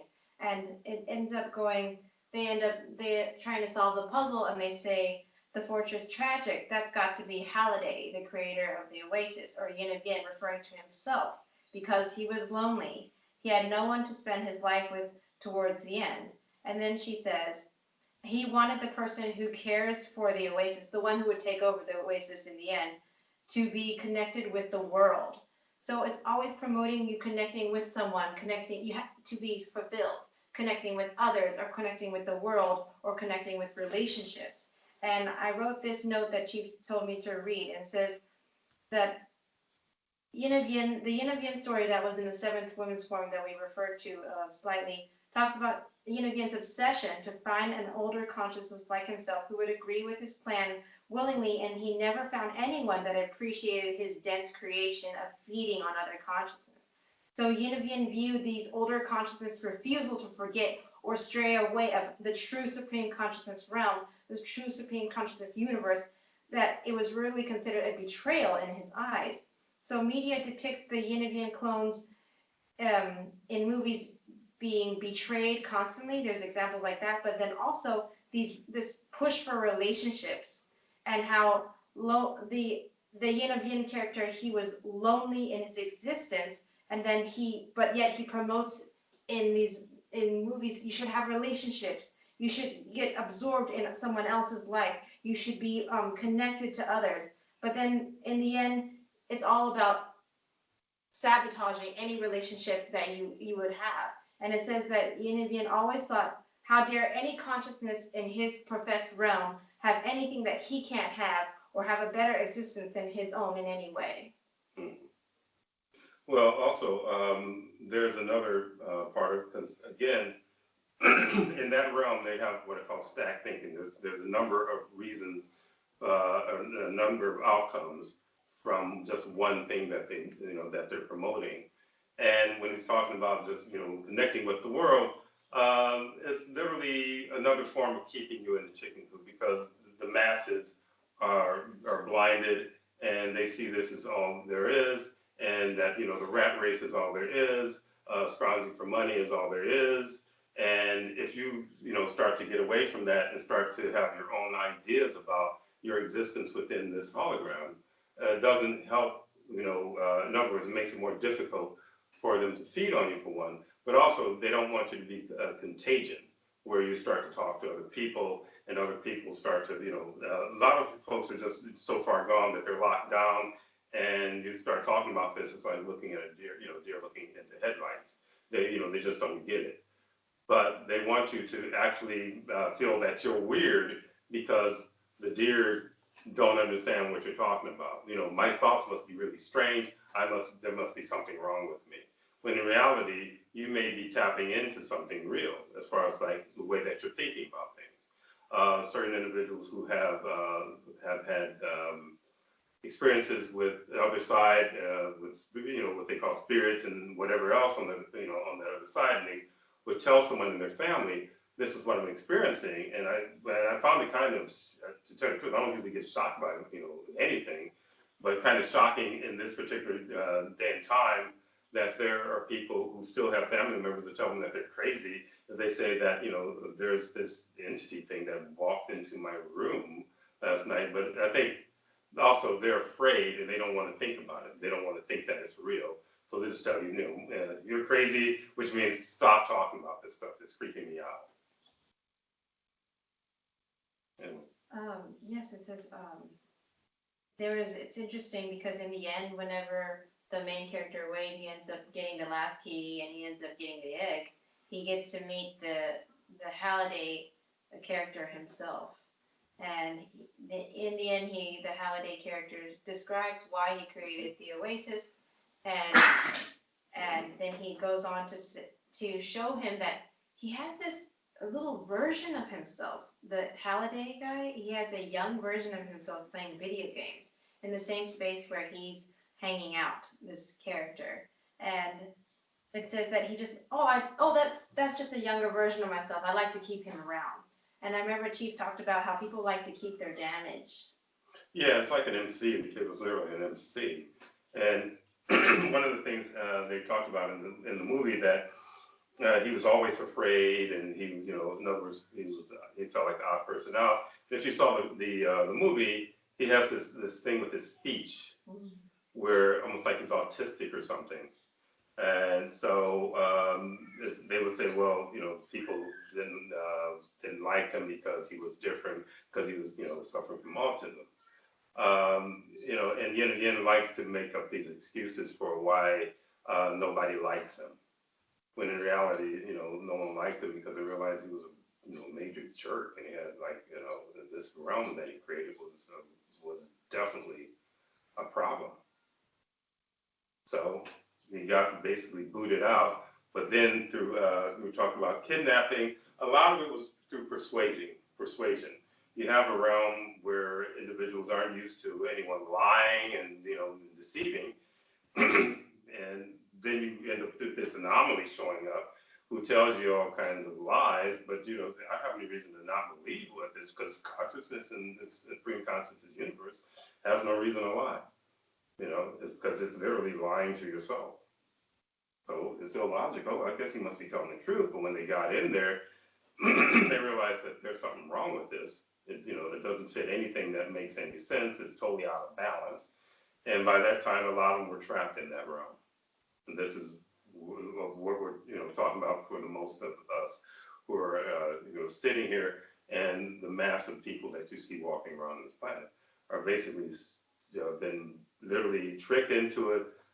There is literally what we call wranglers who would just do a kidnapping thing for young consciousness. They can't really do that with older consciousness, because older consciousness are like, I don't think so.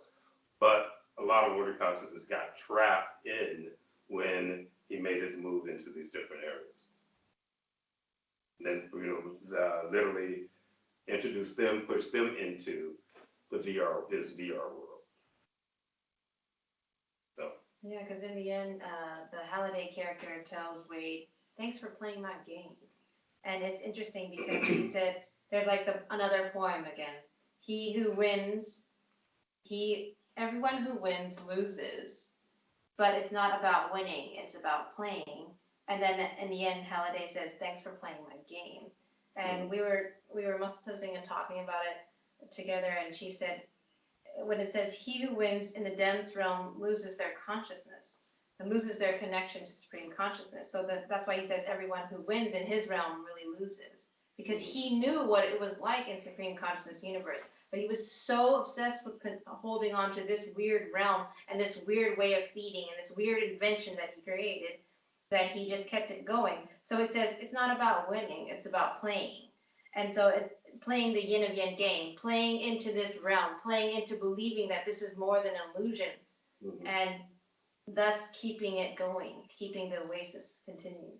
Well, when the kid was talking about, just lauding, holiday, about the game, and, this is an escape and so on and so forth,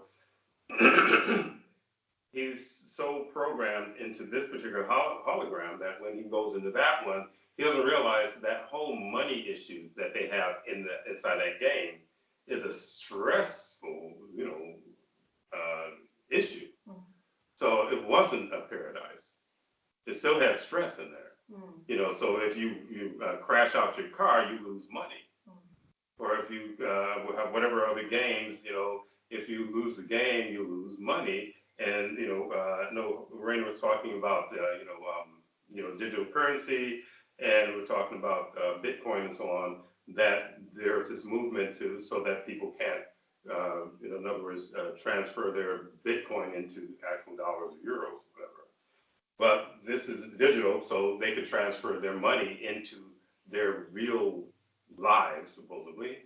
And there's one scene where sometimes people just lose everything. And there's a Korean businessman who, loses whatever, he loses the game, and, he's playing this game while he's supposed to be working, and he loses all his money, and he stands up on his desk, and he's screaming, and then he runs and tries to jump out the window or something. I think it's one of the windows just hits it and falls down. Someone knocked him out. Oh, someone knocked him away. So, yeah, again, the idea that yin and yang has for paradise always has to do with his idea of what it is.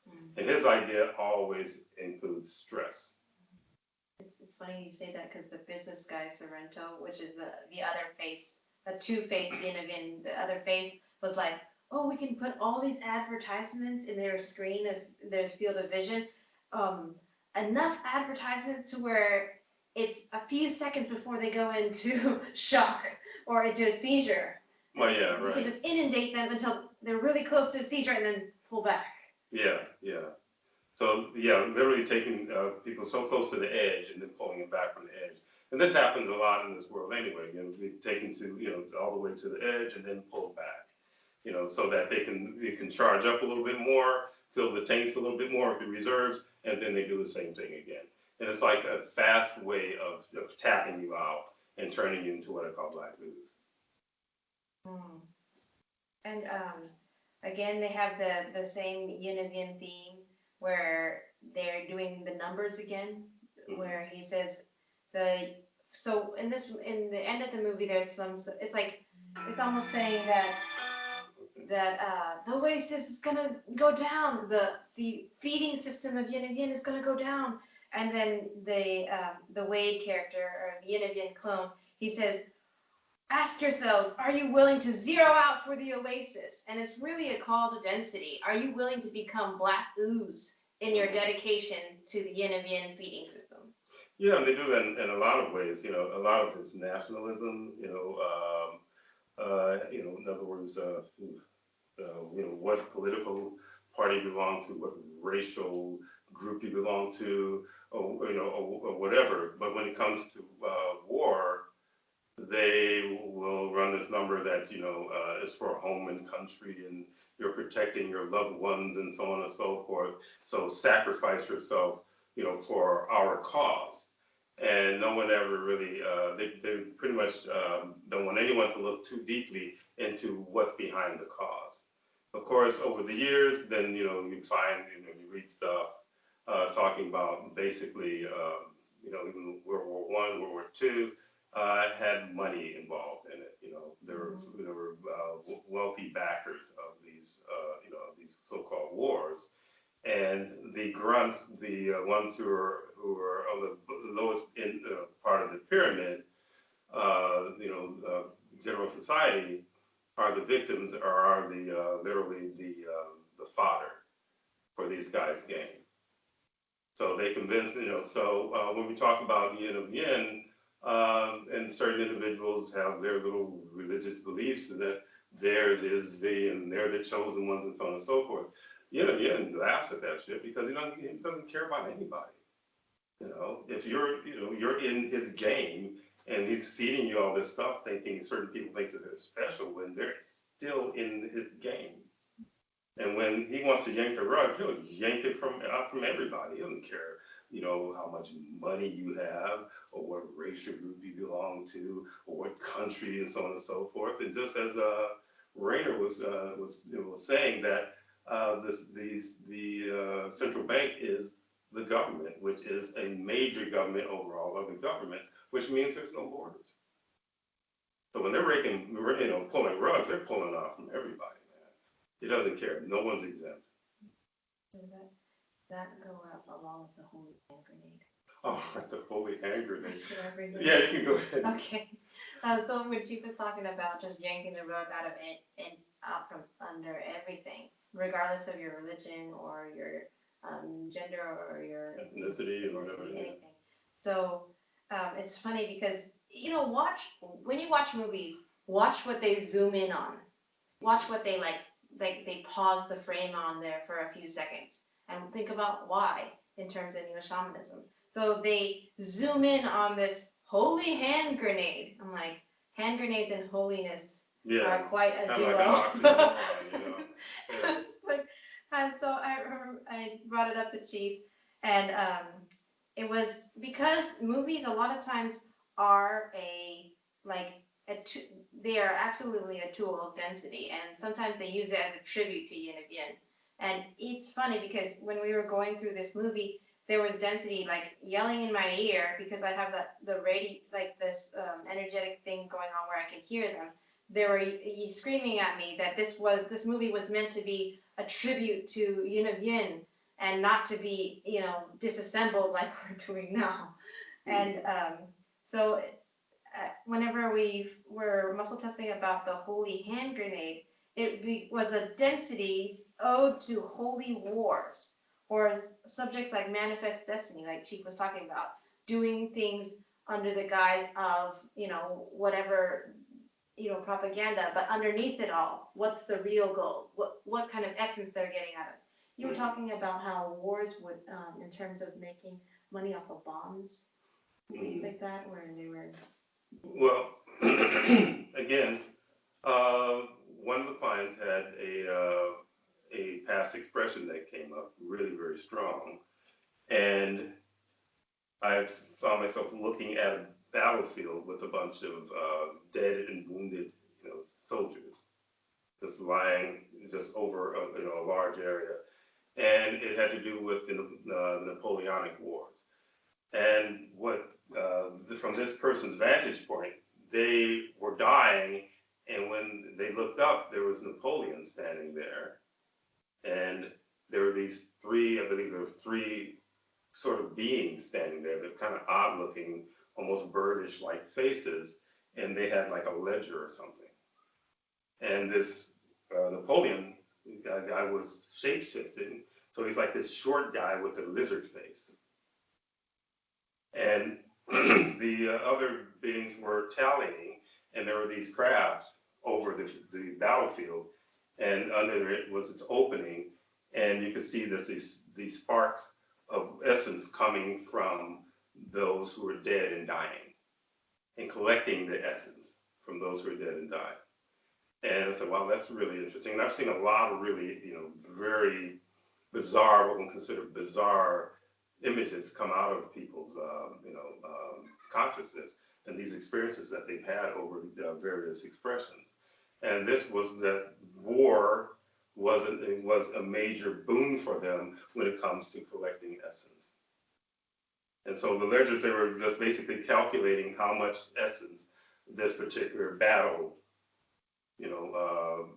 expelled, and they were collecting it. It's interesting that you say that because in this movie there's also a ode to reptilians. So at the end of the movie there's a Mecha Godzilla that comes out, and guess who's inside of the head of that Mecha Godzilla? The Sorrento businessman, the other version of Yin and Yin, fighting wars. And it says, so as you saw that in the beginning there was the Anorak all-knowing, the all-knowing guy, and he's, you know, a version of density that Yin and Yang controls. And then reptilians being another version of density that Yin and Yang controls. And it was also an ode to the fact that reptilian shapeshifters are known to be the major fighting force in wars, just like Chief just gave you an example from client's experience. Yeah, and with him, you know, playing, you know, two different roles. I mean, he does that in a lot of different stories. I mean, even some of the Greek mythology. He, you know, he plays Zeus, and he plays, who was it? The other character, who falls from grace, you know, from Zeus. But he also wants to be the all, you know, the supreme consciousness himself when he's not. But he will portray himself inside of his hologram. So when Holloway was saying, "Thank you for playing my game," literally, he was saying, "Thank you for, participating in my world." And when they were talking about getting into Holloway's mind, in order to figure out the game, to get to think like Holloway, and that's when you see all these individuals who are very violent, no empathy whatsoever, and all the things that you're being told. You should be empathetic, you should be this, you should be kind, and so on and so forth. But then you look at the broader picture, and those who are supposedly controlling or most influential tend to possess none of these characters. One of the things that's interesting about the Holy Hand Grenade, it has a little cross on the top of it. And, I mean, I didn't go to church, but, we watched, Ten Commandments and all that stuff. But, the Ten Commandments and tablets talk about thou shalt not kill, thou shalt not do this, thou shalt not lie, and so on and so forth. But it's doing everything that a lot of religions do. We'll find excuses to do it. So again. Well, because it's funny that you say that, because the basis of a lot of, what I was immersed in the church was that there's like this flip side. So he gives the tablets of the Ten Commandments to this guy but their whole basis of what they're doing and what they're about is about getting the land that was, given to them by this entity. Because it says, I delivered you from the hands of the Egyptians and from the hands of all your oppressors, and dispossessed them before you and gave you their land. So they had to, and there's also all kinds of verses, if you just look up verses about giving the land in the Bible, and it'll show all the ways that they had to kill all the inhabitants of this land for themselves. But then they get these tablets that say, thou shalt not kill, thou shalt not lie, thou shalt not steal. And it's like, it's totally a mind screw. Oh yeah, if anyone really wants to follow it, it'll literally drive you crazy if you try to make sense of this stuff. But that was the last one. Okay. Well, I hope this one was interesting for you. Thanks for joining us for the 13th. 13th. NSTHA Global Women's Forum. And is there any questions, or do we just if anyone does have any questions before we go, because we're not on a strict clock, but if you have any questions about any of this stuff, just go ahead and ask. If not, we're just going to wrap it up. Okay. All right. All right. Again, thank you for joining. Thank you. Take care, Thank everyone. you, guys. Bye. All right. Bye. Thank you. Bye-bye. Okay.